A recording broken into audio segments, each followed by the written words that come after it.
Ano? Removing corrosion. Surface defect.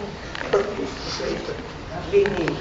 The first and most important step on corrosion, control through cleaning of the airplane. An emulsion type cleaner that meets MINC.C-69 specification that puts an excellent job of removing dirt, exhaust, residue, right, or oil. And the grease faucet.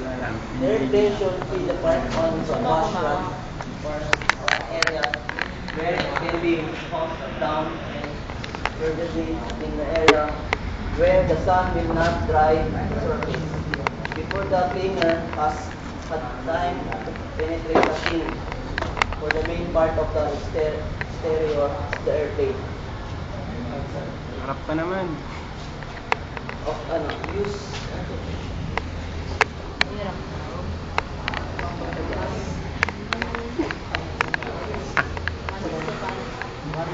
or one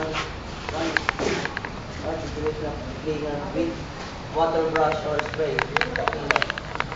On the surface of allow it stand for a few minutes, then rise with a high pressure stream of water preferably warm.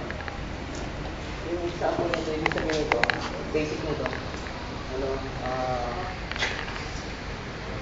kailangan, pag cleaning corrosion, unang step, cleaning the airplane.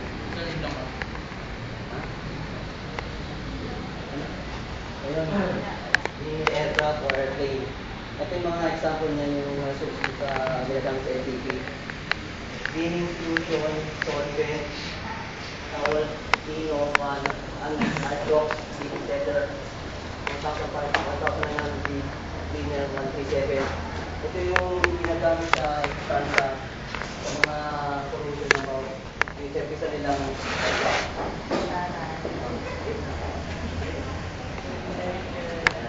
mechanical corrosion removal. Thermal corrosion will be removed by using abrasive cleaner such as bone amide. And be sure that the object does not contain chlorine. Nylon scrubber such as Scotch-Brite can be used to remove this smile. Corrosion more severely but not heavy corrosion can be removed brushing with aluminum wool or an aluminum wire brush. Ito, ibig sabihin nito, bago matapos yung pintura, yung paint removal nito, kailangan gumamit ka ng hindi nakakasira sa skin.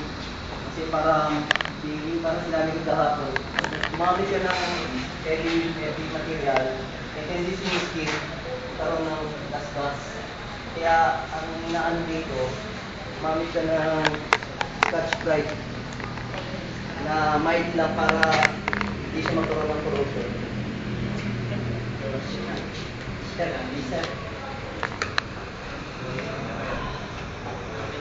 Thank you.